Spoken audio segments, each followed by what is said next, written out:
ప్రసాద్, నేను వ్యవసాయ కార్మిక సంఘం ముత్తుకూరు మండల కార్యదర్శిని.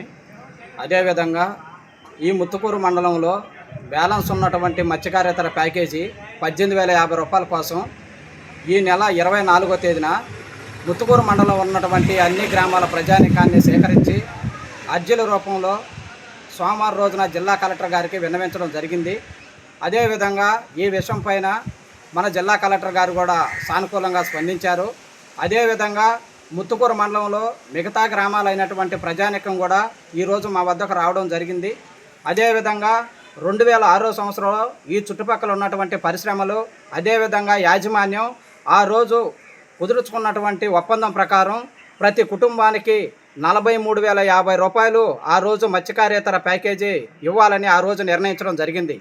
కానీ గత ప్రభుత్వంలో ఇక్కడ ఉన్నటువంటి ప్రజానీకానికి 43,050 రూపాయలు ఇవ్వకుండా కేవలం 25,000 రూపాయలు మాత్రమే ఇవ్వడం జరిగింది. మిగతా 18,050 రూపాయల బ్యాలెన్స్ అలాగే ఉండిపోయింది. అదే కాకుండా ఈ చుట్టుపక్కల కొన్ని గ్రామాలకైతే నెలకి 2,500 రూపాయలు 30 కేజీల బియ్యం ఇవ్వడం జరుగుతుంది.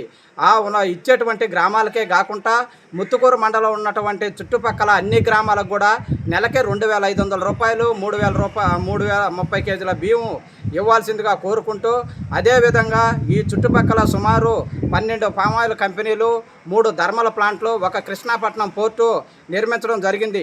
ఆ రోజు ముత్తుకూరు మండలంలో ఉన్నటువంటి ప్రజానీకం సుమారు 30,000 ఎకరాలు ఈ కంపెనీలకు దారాదత్తం చేయడం జరిగింది. ఈరోజు కూలి పనులు లేక అటు వ్యవసాయం చేసుకునే పరిస్థితి లేక అనేక రకాలైనటువంటి ఇబ్బందులు ఈ ముత్తుకూరు మండలంలో ఉన్నటువంటి ప్రజానీకం పడుతున్నారు.